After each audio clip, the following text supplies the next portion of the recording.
வணக்கம். நான் உங்களின் அன்பு சகோதரி மாலதி பாலன். நேற்றைய தொடரை இன்று தொடர்வோம். அதிகார வர்க்கத்திடம் இருந்த குறைகளை இயேசு சுட்டிக்காட்டினது அவர்களின் ஆத்திரத்தை அதிகமாக்கியது. இயேசு கிறிஸ்துக்கு எதிராக ஆட்சியாளர்கள் சதி ஆலோசனை நடத்தினர். அவரை கொலை செய்வதற்கு தக்க தருணத்தை எதிர்பார்த்து காத்திருந்தனர். இயேசுவின் சீடர்களில் ஒருவனான யூதாஸ் காரியோத் 30 வெள்ளிக்காசுக்காக அவரை காட்டிக் கொடுக்க முன்வந்தான். அவனுடைய உதவியுடன் இரவோடு இரவாக ஊருக்கு வெளியே ஒரு தோட்டத்தில் அவரை ஆட்சியாளர்கள் கைது செய்தனர். சேனாதிபதி பிலாத்துவின் அரண்மனைக்கு அவரை கொண்டு போனார்கள். அவருக்கு எதிராக பொய் சாட்சிகளை தயார் செய்தார்கள். இயேசுவுக்கு மரண தண்டனை விதிக்க வேண்டும் என்று வலியுறுத்தினார்கள். இயேசு குற்றமற்றவர் என்பது பிலாத்துக்கு தெரிந்தாலும் யூதர்களுக்கு பயந்து தன் பதவியை காப்பாற்றிக் கொள்வதற்காக அவருக்கு மரண தண்டனை விதித்தான். கலிலியோவுக்கு மன்னனாக இருந்த ஏரோத்தும் யோசேப்புக்கு மரண தண்டனை உறுதி செய்தார். அக்காலத்தில் மரண தண்டனை விதிக்கப்பட்டவர்களை கல்லால் அடித்து கொல்லும் வழக்கம் இருந்தது. ஆயினும் இயேசுவை சிலுவையில் அறைந்து கொல்ல கட்டளையிடப்பட்டது.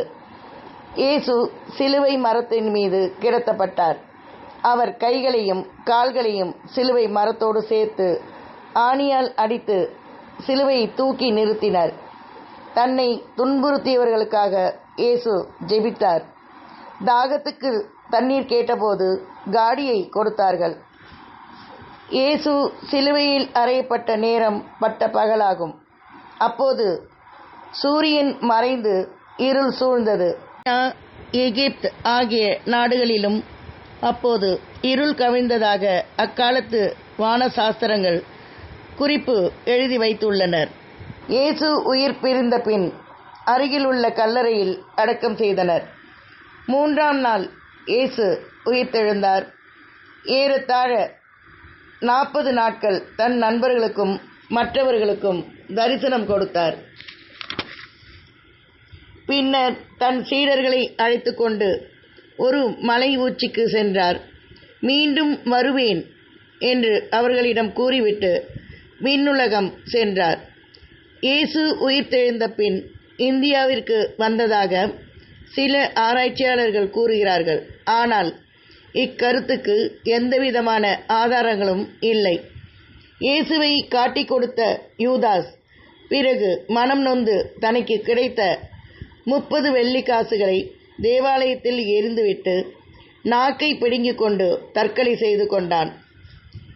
இயேசு கிறிஸ்துவின் உயிர் தியாகம் அதனை பற்றிய செய்தி நாலாபுரமும் பரவியது.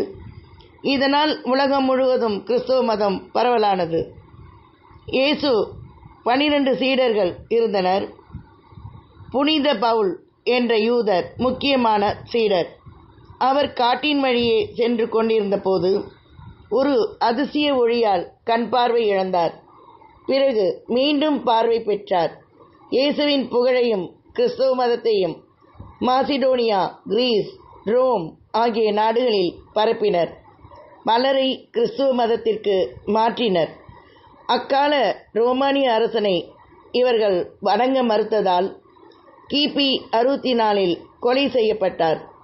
ரோமானியர்கள் அரசனை தொழ வேண்டும் என்று இருந்து வந்த மரபுக்கு மாறாக கிறிஸ்தவர்கள் தேவனையும் இயேசுவையும் தொழுதனர்.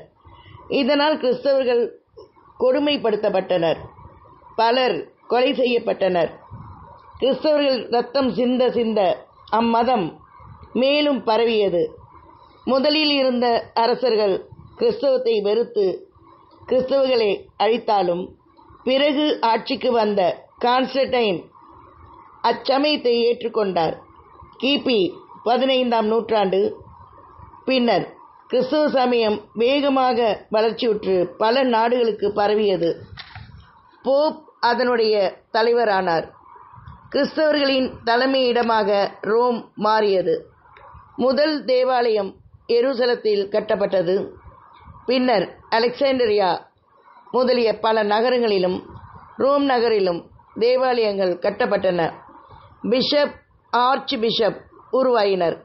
ரோமில் இருந்த பேட்ரியார்க் என்ற போப் பல அதிகாரங்களுடைய உலக கத்தோலிக்க கிறிஸ்தவர்களின் தலைவரானார். பைபிள் எழுதப்பட்டது. ஞானஸ்தான முறை ஏற்பட்டது. மதமாற்ற முறைகள் உருப்பெற்றன. கிபி 326 நடந்த கிறிஸ்தவ மாநாட்டில் பேரரசர் கான்ஸ்டன்டைன் கலந்து கொண்டார். உலகின் பல்வேறு மொழிகளில் பைபிள் மொழிபெயர்க்கப்பட்டது.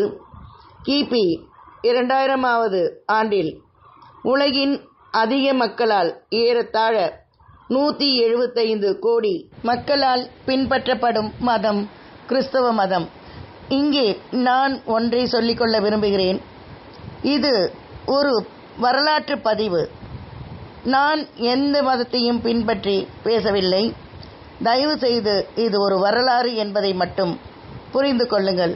நன்றியுடன் உங்களின் அன்பு சகோதரி மாலதி பாலன்.